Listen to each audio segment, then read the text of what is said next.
नमस्कार दोस्तों, बहुत बहुत स्वागत है आप सभी का आपके अपने यूट्यूब चैनल आरजीएस में।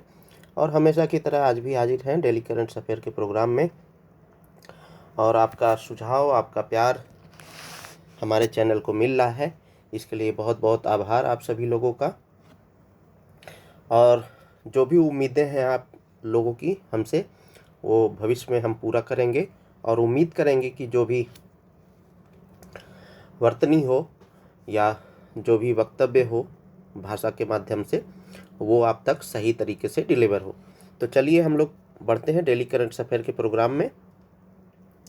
और आरजीएस का प्रयास यही है कि आपके आगामी परीक्षाओं में जो भी महत्वपूर्ण प्रश्न बन सकते हैं, उन्हें एमसीक्यू के माध्यम से आपके डेली करंट अफेयर में शामिल किया जाए। तो बढ़ते हैं पहले प्रश्न की ओर। तो प्रधानमंत्री नरेंद्र मोदी जी 40 वर्षों में जिद्दा की यात्रा करने वाले पहले भारतीय बने हैं। जिद्दा शहर का संबंध किससे है? तो अभी प्रधानमंत्री नरेंद्र मोदी जी जिद्दा की यात्रा किए, और वहीं पर जब थे तभी जो है पहलगाम में आतंकी घटना हुई, और वहां से वापस आए मोदी जी और उच्च स्तरीय मंत्रिमंडल की बैठक किए, साथ ही साथ सर्वदलीय बैठक भी बुलाई। तो अगला प्रश्न जो होगा वो हमारा इसी संदर्भित होगा। फिलहाल हम इस प्रश्न की ओर बढ़ते हैं। तो ये जो शहर है, ये शहर सऊदी अरब का है। चलिए व्याख्या को देखें। तो प्रधानमंत्री जी की सऊदी अरब की राजकीय यात्रा के समापन पर संयुक्त वक्तव्य जारी किया गया। तो ऐतिहासिक मित्रता, प्रगति के लिए साझेदारी, ये संयुक्त वक्तव्य का मूल सार है। तो क्राउन प्रिंस और सऊदी अरब साम्राज्य के प्रधानमंत्री महामहिम प्रिंस मोहम्मद बिन सलमान बिन अब्दुल अजीज अल सऊद के निमंत्रण पर भारत के माननीय प्रधानमंत्री श्री नरेंद्र मोदी जी ने 22 अप्रैल 2025 को सऊदी अरब साम्राज्य का राजकीय दौरा किया। यह प्रधानमंत्री श्री नरेंद्र मोदी जी की सऊदी अरब साम्राज्य की तीसरी यात्रा थी, और यह HRH प्रिंस मोहम्मद बिन सलमान बिन अब्दुल अजीज अल सऊद क्राउन प्रिंस और सऊदी अरब साम्राज्य के प्रधानमंत्री की सितंबर 2023 में G20 शिखर सम्मेलन में भाग लेने और भारत सऊदी अरब सामरिक साझेदारी परिषद की पहली बैठक की सह अध्यक्षता करने की ऐतिहासिक राजकीय यात्रा के बाद यह यात्रा हो रही है। महामहिम प्रिंस मोहम्मद बिन सलमान बिन अब्दुल अजीज अल सऊद क्राउन प्रिंस और प्रधानमंत्री जी ने अल सलाम पैलेस यानी जिद्दा में प्रधानमंत्री श्री नरेंद्र मोदी जी की आगवानी की। और भारत और सऊदी अरब के बीच मजबूत संबंध है, और दोनों देशों के लोगों के बीच घनिष्ठ संबंध है जो विश्वास और सद्भावना से भरे हैं। दोनों पक्षों ने कहा कि दोनों देशों के बीच द्विपक्षीय संबंधों की ठोस नींव जो है रक्षा, सुरक्षा, ऊर्जा, व्यापार, निवेश, प्रौद्योगिकी, कृषि, संस्कृति, स्वास्थ्य, शिक्षा और लोगों के बीच संबंधों सहित विविध क्षेत्रों को कवर करने वाली रणनीतिक साझेदारी के माध्यम से और मजबूत हुई है।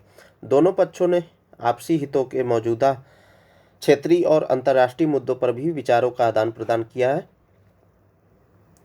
प्रधानमंत्री श्री नरेंद्र मोदी जी ने सऊदी अरब के क्राउन प्रिंस और प्रधानमंत्री HRH प्रिंस मोहम्मद बिन सलमान बिन अब्दुल अजीज अल सऊद को विश्व एक्सपो 2030 और फीफा विश्व कप 2034 के लिए सऊदी अरब की सफल बोली के लिए बधाई दी।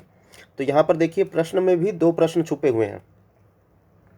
तो विश्व एक्सपो 2030 कहाँ पर होगा? सऊदी अरब में होगा। तो ये प्रश्न यहाँ पर छुपा है। फीफा विश्व कप 2034 ये कहाँ पर प्रस्तावित होगा है? तो सऊदी अरब में होगा। दोनों नेताओं ने भारत और सऊदी अरब के बीच रणनीतिक साझेदारी को मजबूत करने के तरीकों पर रचनात्मक चर्चा की। दोनों नेताओं ने भारत सऊदी अरब रणनीतिक साझेदारी परिषद की दूसरी बैठक की सह अध्यक्षता भी की। दोनों पक्षों ने सितंबर 2023 में अपनी पिछली बैठक के बाद से रणनीतिक साझेदारी परिषद की प्रगति की समीक्षा की। दोनों नेताओं ने 2 मंत्री स्तरीय समितियों के काम के परिणामों जैसे पहला है यानी अ के रूप में राजनीतिक सुरक्षा, सामाजिक और सांस्कृतिक सहयोग समिति और उनकी उप समितियां, और ब के रूप में अर्थव्यवस्था यानी दूसरा जो समिति के परिणाम है, तो अर्थव्यवस्था और निवेश समिति और विभिन्न क्षेत्रों में उनके संयुक्त कार्य समूह पर संतोष व्यक्त किया है। चलिए अगले प्रश्न की ओर बढ़ने से पहले अभी मैं आपको यहाँ पर रोकना चाहूँगा। हाँ, अगला प्रश्न आपके लिए ये रहेगा। तो प्रश्न है, सभ्यताओं का संघर्ष या क्लैश ऑफ सिविलाइजेशंस किस विचारक की पुस्तक है? तो हेनरी किंग्स, सैमुअल हंटिंगटन और हेनरी किसिंजर और रॉबर्ट डी कपलान। तो ये जो पुस्तक है ये प्रमुख विचारक हैं सैमुअल हंटिंगटन, और इन्होंने क्या लिखा था? तो क्लैश ऑफ सिविलाइजेशन लिखा था। और इन्होंने इस बुक में एक सिद्धांत दिया है जिसका सार मूल रूप से यह है कि शीत और युद्धोत्तर संसार में लोगों की सांस्कृतिक और धार्मिक पहचान ही संघर्षों का मुख्य कारण होती है। यानी सभ्यताओं और विचारों का जो आदान प्रदान है यही जो है युद्ध का कारण है। तो ये बहुत इम्पोर्टेंट हो जाता है, ये बुक का नाम और ये जो विचारक हैं इससे संबंधित मेंस में आपके प्रश्न टकरा सकता है। तो आप आगामी एग्जाम के लिए तैयार रहिएगा। चलिए हम लोग व्याख्या को देखें। तो जब जद्दा में प्रधानमंत्री नरेंद्र मोदी जी थे तो उसी समय जो है पहलगाम में आतंकी हमला हुआ और वहाँ से वापस होकर के आए। तो ये जो इनकी बुक है ये प्रासंगिक हो जाते हैं इस समय। और देखिएगा न्यूज़पेपर में 1-2 दिन में इनके बुक के ऊपर या इनके थॉट्स के ऊपर कोई न कोई समाचार जरूर प्रकाशित होगा। तो चलिए हम लोग व्याख्या को देखें। तो प्रधानमंत्री नरेंद्र मोदी जी की अध्यक्षता में सुरक्षा मामलों की मंत्रिमंडलीय समिति ने जम्मू कश्मीर के बैसरन घाटी यानी पहलगाम में हुए घातक आतंकी हमले के बाद पाकिस्तान के खिलाफ 5 सूत्री कार्य योजना को मंजूरी दे दी है। सर्वदलीय बैठक बुलाई थी प्रधानमंत्री मोदी जी ने और उसी दौरान ये निर्णय लिया गया है। तो इस हमले में 26 नागरिकों की मौत हो गई है और न्यूज़ में 28 भी बताए जा रहे हैं। तो खैर काउंटिंग आगे पीछे हो सकती है। तो आगे बढ़ते हैं। तो पाकिस्तान की स्थिति प्रतिबंधित लश्कर-ए-तैयबा यानी पाकिस्तान स्थित प्रतिबंधित लश्कर-ए-तैयबा यानी जो संगठन है LET के सहयोगी संगठन द रेजिस्टेंस फ्रंट TRF जिसे शॉर्ट फॉर्म में बोलेंगे तो द रेजिस्टेंस फ्रंट, ये जो है प्रमुख रूप से ये संगठन है जिसने इसकी कथित तौर पर हमले की जिम्मेदारी ली है, आतंकी हमले की। और ये कहाँ पर स्थित है ये संगठन? तो ये जो है पाकिस्तान में स्थित है और ये प्रतिबंधित है। लश्कर-ए-तैयबा का ये विंग है। चलिए तो नोट में आप विशेष रूप से देखिए। तो TRF यानी द रेजिस्टेंस फ्रंट को जो है वर्ष 2020 में इसका जो है उदय हुआ। इसका उदय कब हुआ? 2020 में हुआ। इसे गृह मंत्रालय द्वारा भारतीय गृह मंत्रालय द्वारा वर्ष 2023 में विधि विरुद्ध क्रियाकलाप यानी निवारण अधिनियम 1967 के तहत आतंकी संगठन घोषित किया गया था। TRF का उदय 2 प्रमुख घटनाओं के बाद हुआ है। वर्ष 2018 में लश्कर के शीर्ष नेतृत्व का खत्म होना और वर्ष 2019 में जम्मू कश्मीर के विशेष दर्जे को रद्द किया जाना ये प्रमुख कारण थे। चलिए अब पहलगाम आतंकी हमले के बाद भारत द्वारा घोषित 5 सूत्री कार्य योजना क्या है? तो ये हम लोग देख लेते हैं। ये हमारे एग्जाम के लिए बहुत ही इम्पोर्टेंट है। तो पहला है सिंधु जल संधि का निलंबन। भारत ने वर्ष 1960 की सिंधु जल संधि यानी इंडस वाटर ट्रीटी को तब तक के लिए निलंबित कर दिया है जब तक कि पाकिस्तान सीमा पार आतंकवाद को समर्थन देना बंद नहीं कर देता है। तो ये पहला पॉइंट हो गया, सिंधु जल संधि का निलंबन। यह भारत के दृष्टिकोण में बदलाव को दर्शाता है जिसमें जल विज्ञान संबंधी लाभ के दबाव के साधन के रूप में प्रयोग किया जा रहा है। दूसरा जो प्रमुख निर्णय लिया गया है तो अटारी बाघा सीमा चेक पोस्ट को बंद करना। तो भारत ने पंजाब के अटारी में एकीकृत चेक पोस्ट को बंद कर दिया है जिससे लोगों और वस्तुओं की आवाजाही निलंबित हो गई है। केवल वैध दस्तावेजों के साथ सीमा पार करने वाले व्यक्तियों को ही 1 मई 2025 तक लौटने की अनुमति दी जाएगी। तीसरा क्या है तो पाकिस्तान के लिए सार्क वीज़ा छूट योजना रद्द करना। तो भारत ने पाकिस्तानी नागरिकों के लिए दक्षिणी एशियाई क्षेत्रीय सहयोग संगठन यानी सार्क वीज़ा छूट योजना को रद्द कर दिया है और पहले से जारी सभी सार्क वीज़ा जो योजना है, स्कीम है, छूट योजना, उसे वीज़ा को निरस्त माने जाएंगे। चौथा है पाकिस्तानी सैन्य सलाहकारों का निष्कासन। नई दिल्ली में पाकिस्तान के रक्षा, नौसेना और वायु सलाहकारों को अवांछित व्यक्ति घोषित कर दिया गया है और उन्हें भारत से बाहर जाना होगा।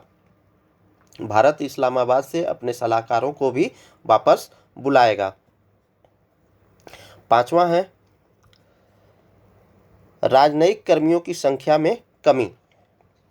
तो भारत 1 मई 2025 तक इस्लामाबाद स्थित अपने उच्चायोग में कर्मचारियों की संख्या को 55 से घटाकर 30 कर देगा। यह कूटनीतिक भागीदारी में स्पष्ट गिरावट का संकेतक है जिसका उद्देश्य आधिकारिक स्तर पर द्विपक्षीय वार्ता को रोकना है।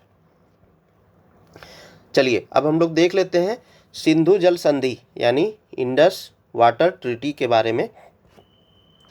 तो भारत और पाकिस्तान के बीच 9 वर्षों की बातचीत के बाद 1960 में कराची में हस्ताक्षरित सिंधु जल संधि की मध्यस्थता विश्व बैंक ने की थी। तो विश्व बैंक के सहयोग से यह मध्यस्थता हुई थी। संधि के तहत सिंधु नदी प्रणाली की पूर्वी नदियों यानी रावी, ब्यास और सतलज को भारत को अप्रतिबंधित उपयोग के लिए आवंटित किया गया है, जबकि पश्चिमी नदियों को यानी सिंधु, झेलम और चिनाब को पाकिस्तान के लिए आरक्षित किया गया है, जिससे पाकिस्तान को कुल जल के लगभग 80% तक पहुंच प्राप्त हो जाती है। भारत को संधि के तहत डिजाइन और परिचालन शर्तों के अधीन नेविगेशन, कृषि और जल विद्युत जैसी पश्चिमी नदियों के सीमित गैर उपभोग्य उपयोग की अनुमति है।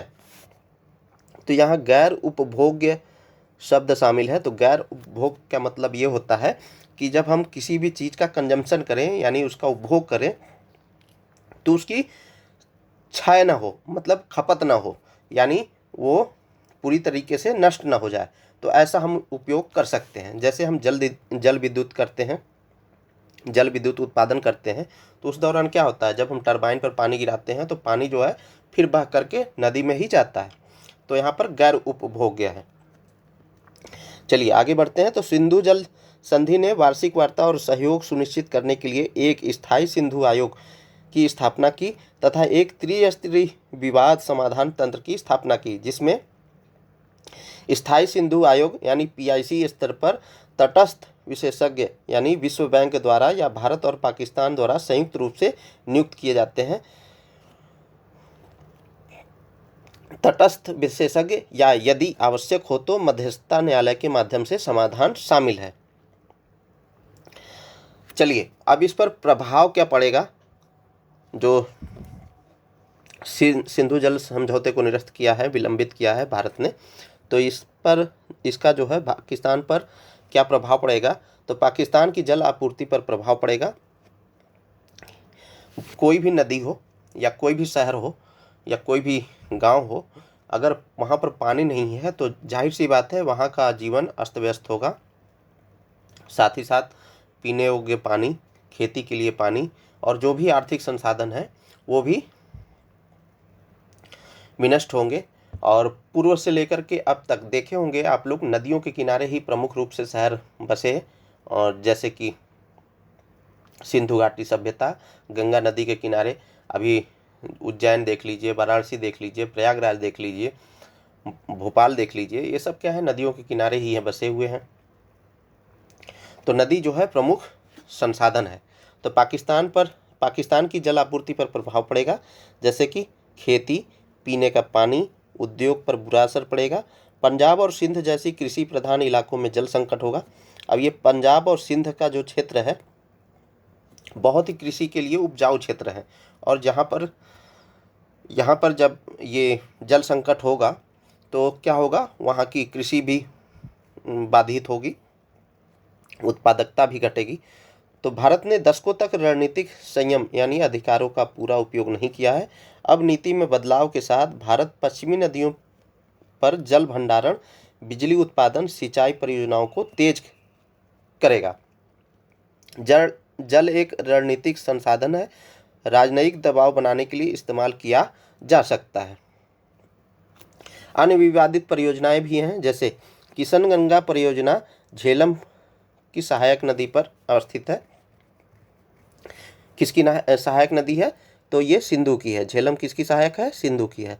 तो ये इसी पर अवस्थित है किशनगंगा जल विद्युत परियोजना। साथ ही साथ रतले परियोजना जो चिनाब नदी पर अवस्थित है। भारत चाहता है कि मामला एक तटस्थ विशेषज्ञ यानी न्यूट्रल एक्सपर्ट के पास जाए, जैसा कि सिंधु जल संधि 1960 में तय किया गया था। पाकिस्तान हेग स्थित मध्यस्थता न्यायालय से फैसला करवाया जाए, पाकिस्तान ये चाहता है। और 2015 में पाकिस्तान ने पहले तटस्थ विशेषज्ञ की मांग की थी, लेकिन 2016 में पाकिस्तान ने अचानक यह मांग वापस ले ली। अब जो है पाकिस्तान मानता है कि सीधे मध्यस्थता न्यायालय के फैसले के माध्यम से कोई भी निर्णय हो। रणनीतिक और अंतर्राष्ट्रीय आयाम की बात करें तो जल को रणनीतिक हथियार के रूप में देखने की नीति यहाँ पर दिख रही है। तो हाइब्रिड वारफेयर रणनीति की ओर झुकाव सैन्य कार्यवाही नहीं है, परंतु यहाँ पर इसका गहरा प्रभाव पड़ेगा। अंतर्राष्ट्रीय छवि और यूएनएससी स्थायी सदस्यता की आकांक्षा न्यायप्रिय छवि को ठेस पहुँचेगी। यानी भारत जो है, भारत की अपनी एक अंतर्राष्ट्रीय छवि है, सॉफ्ट पॉलिसी के रूप में जाना जाता है। और भारत जो है यूएनएससी यानी यूनाइटेड नेशन सिक्योरिटी काउंसिल में स्थायी सदस्यता चाहता है। और इस पर भी जब ये जो समझौता हुआ इसको विलंबित किया गया है, तो ये जो है इस पर भी ठेस पहुंचेगी। इसके लिए भी जो है मान्यता मिलने में कठिनाई होगी। पड़ोसी देशों के साथ संबंध और सतर्कता जैसे प्रमुख मुद्दे भी हैं, जैसे कि नेपाल और बांग्लादेश, ये जो है भय भरे माहौल है। और अभी देख रहे होंगे कि बांग्लादेश में किस तरीके से तख्तापलट हुआ और वहाँ पर लोग जो है आंदोलन कर रहे थे और राजनीतिक अस्थिरता बनी हुई है। साथ ही साथ म्यांमार भी देख सकते हैं कि म्यांमार में भी सैन्य तख्तापलट हुआ और कई महीनों से कितने समय से जो है वहाँ पर तख्तापलट के बाद सैन्य शासन भी चल रहा है। साथ ही साथ चीन जल नीति का उपयोग कर सकता है और स्थिरता और दक्षिण एशिया में भारत की नेतृत्व भूमिका को भी प्रभावित कर सकता है। प्रतिस्पर्धी प्रक्रिया और जल युद्ध की आशंका हो सकती है। चलिए अगले प्रश्न की ओर बढ़ें। तो हाल ही में किस राज्य सरकार ने महिलाओं को आर्थिक और सामाजिक रूप से सशक्त बनाने के साथ साथ पर्यावरण के अनुकूल परिवहन को बढ़ावा देने के उद्देश्य से पिंक ई रिक्शा पहल की शुरुआत की है? तब आप लोगों ने अभी तक देखा होगा कि पिंक बूथ बना हुआ है पुलिस स्टेशन, और पिंक टॉयलेट भी आप लोगों ने देखा था। अब यहाँ पर महिला सशक्तिकरण के लिए पिंक ई रिक्शा पहल की शुरुआत की गई है और ये महाराष्ट्र सरकार द्वारा की गई है। चलिए व्याख्या को देखें। तो महाराष्ट्र सरकार ने महिलाओं को आर्थिक और सामाजिक रूप से सशक्त बनाने के साथ साथ पर्यावरण के अनुकूल परिवहन को बढ़ावा देने के उद्देश्य से पिंक ई रिक्शा पहल की शुरुआत की है। इस योजना की घोषणा उप मुख्यमंत्री अजित पवार ने की थी। पुणे में एक सफल पायलट प्रोजेक्ट के बाद अब यह योजना पूरे राज्य में विस्तार पा रही है। इस पहल के तहत खासकर कमजोर वर्ग की महिलाओं को इलेक्ट्रिक रिक्शा उपलब्ध कराए जाएंगे, जिससे उन्हें एक टिकाऊ आजीविका का साधन मिलेगा। यह परियोजना न केवल वित्तीय सहायता प्रदान करती है, बल्कि प्रशिक्षण और आवश्यक बुनियादी ढांचे के विकास को भी शामिल करती है, जिससे यह महिलाओं के सशक्तिकरण का एक समग्र मॉडल बन जाती है। इसके प्रमुख विशेषताओं की बात करें तो पिंक ई रिक्शा पहल की, तो यह योजना जो है, इसका नाम पिंक ई चरित्र प्रथम रखा गया है, ठीक है। और स्थान की बात करें तो महाराष्ट्र में पायलट प्रोजेक्ट के रूप में पुणे में शुरू किया गया था। अब जो है जिलों में 8 जिलों में विस्तार किया गया है। इसके शुभारंभकर्ता की बात करें तो मुख्यमंत्री अजित पवार जी हैं। लक्षित लाभार्थी 20 से 50 वर्ष की महिलाएं इसमें शामिल होंगी और विशेष रूप से विधवा, तलाकशुदा और निम्न आय वर्ग की महिलाएं इसमें शामिल हैं। साथ ही साथ कवरेज की बात करें तो 10,000 इलेक्ट्रिक रिक्शा ई रिक्शा वितरित किए जाएंगे इस योजना के तहत। चलिए वित्तीय सहायता और सब्सिडी की बात करें तो केंद्र सरकार की सब्सिडी इसमें 25,000 प्रति ई रिक्शा दी जाएगी और राज्य सरकार की सब्सिडी जो है 75,000 प्रति ई रिक्शा इसमें दी जाएगी सब्सिडी। लाभार्थी अंशदान के रूप में लाभार्थी को 10% डाउन पेमेंट करना होगा, यानी जितने भी रकम अमाउंट होती है किसी भी व्हीकल की, मान लीजिए 2 लाख है तो उसका 10% आपको सिर्फ पेमेंट करना है लाभार्थी को। और इसमें बैंक ऋण भी उपलब्ध है, 70% तक ऋण कम ब्याज दरों पर उपलब्ध है। इसका उद्देश्य जो है महिलाओं के लिए लागत को कम करना और ई रिक्शा को किफ़ायती बनाना है।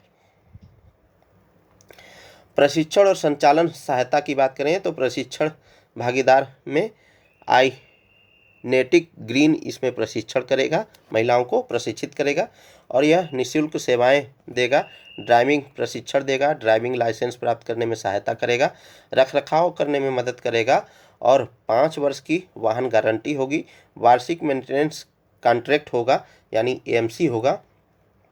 अगर बीच में कोई भी गड़बड़ी होती है व्हीकल में तो वो सही कराएंगे। भविष्य की एकीकरण योजना बताई जा रही है। ओला और उबर जैसे राइड शेयरिंग ऐप्स के साथ साझेदारी की प्रक्रिया में ये संचालित हो सकते हैं। इसके लक्ष्य की बात करें तो शहरी गतिशीलता नेटवर्क में पिंक ई रिक्शा का सहज एकीकरण होगा, महिला सशक्तिकरण और सामाजिक प्रभाव इससे बढ़ेगा। लक्ष्य की बात करें तो महिलाओं में आत्मनिर्भरता और अनुशासन को बढ़ावा देना, आजीविका सहायता करना, नियमित आय का स्रोत प्रदान करना और स्वतंत्रता को सशक्त करना आदि इसमें शामिल है। चलिए बढ़ते हैं अगले प्रश्न की ओर। तो पंचायती राज दिवस कब मनाया जाता है? तो 19 अप्रैल, 24 अप्रैल, 25 दिसंबर और 14 नवंबर। तो आप सभी लोगों को पता होगा कि ये 24 अप्रैल को मनाया जाता है। चलिए व्याख्या को देखें। अभी इसी पंचायती राज दिवस के अवसर पर बिहार में आदरणीय नरेंद्र मोदी जी ने 13,500 करोड़ रुपए की परियोजनाओं को मंजूरी दी। तो चलिए हम लोग व्याख्या को देखें। तो राष्ट्रीय पंचायती राज दिवस यानी 24 अप्रैल 2025 को मनाया गया, जो 73वें संविधान संशोधन 1992 की स्मृति में मनाया जाता है। 24 अप्रैल 1993 को लागू यह संशोधन पंचायती राज संस्थाओं यानी पीआरआई को संवैधानिक मान्यता देता है। यहाँ पर पीआरआई का मतलब क्या है? पंचायती राज इंस्टीट्यूशन।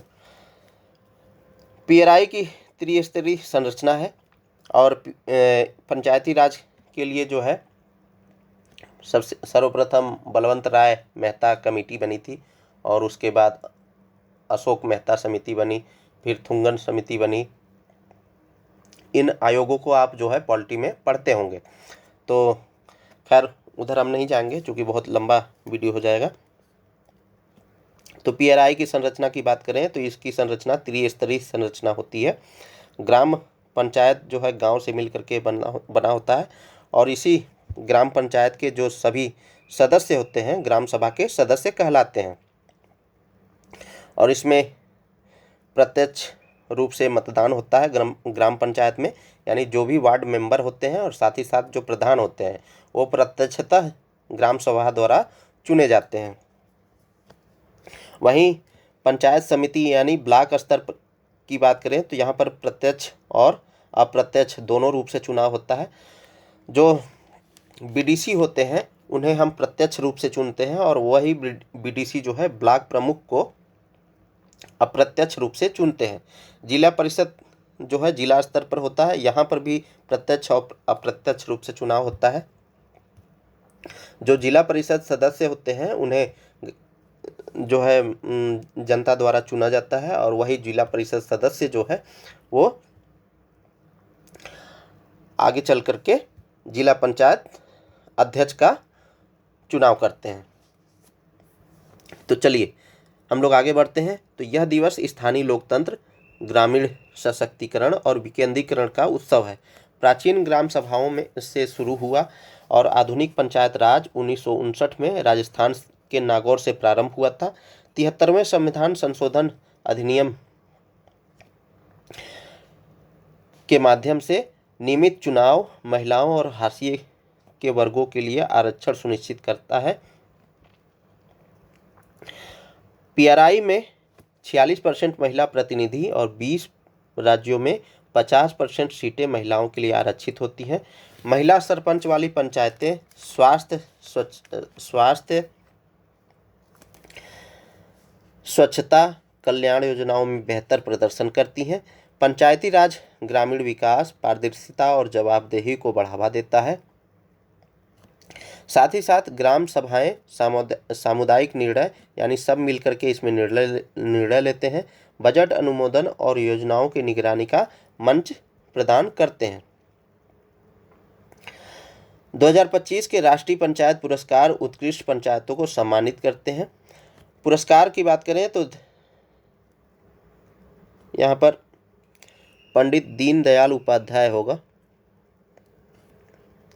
दीन दयाल उपाध्याय ग्राम ऊर्जा स्वराज ये पुरस्कार दिए जाते हैं। साथ ही साथ यह प्रणाली ग्रामीण आत्मनिर्भरता और सामाजिक आर्थिक परिवर्तन के लिए को गति देती है। राष्ट्रीय पंचायती राज दिवस भारत के लोकतांत्रिक विकेंद्रीकरण यानी जो लोकतंत्र में शक्तियां सिर्फ केंद्रित न हो, एक जगह केंद्रित न हो, केंद्र सरकार ही जो है हर जगह रूल न करे, जो स्थानीय स्तर पर जो शासन है उसे भी सुनिश्चित किया जाए, यानी लोकतंत्र में विकेंद्रीकरण हो, डाइल्यूशन हो, शासन में भागीदारी हो, आम जनता की भी शासन में भागीदारी सुनिश्चित हो सके, सुशासन हो यानी गुड गवर्नेंस। जब आम जनता शासन में भागीदारी करेगी तो जाहिर सी बात है गुड गवर्नेंस आएगा। साथ ही साथ जवाबदेही आप बोले तो सूचना का अधिकार भी जो है इसी पंचायती राज अधिनियम के तहत ही आ पाया है। तो यहाँ पर जवाबदेही तय होती है। प्रतिनिधि लोकतंत्र यानी जो पब्लिक है वो लोकतंत्र में पार्टिसिपेट कर सके, इन इत्यादि की भावनाओं को ये पंचायती राज दर्शाता है। तो मेरा व्याख्या करने का जो मकसद होता है वो इसलिए रहता है कि ताकि आप आगामी परीक्षाओं में जब मेंस का आंसर राइटिंग करें तो आप जो है इसको जोड़ सकें। लिखते कुछ और है यहाँ पर स्लाइड में, लेकिन व्याख्या जब करना होता है तो बहुत सारी चीज़ें बोलनी होती हैं। तो आप लोग सजेशन दिया करें कि किस तरीके से हम क्लासेस को और बेहतर बना सकें। हालांकि मैं कोशिश करूँगा आगे से कि जो भी लिखा रहे स्लाइड में वही हम बोलें। चलिए तो इन्हीं सब बातों के साथ बहुत बहुत धन्यवाद आप सभी लोगों का, बहुत बहुत शुक्रिया। मिलते हैं किसी नेक्स्ट वीडियो में, तब तक के लिए धन्यवाद दोस्तों। जय हिंद।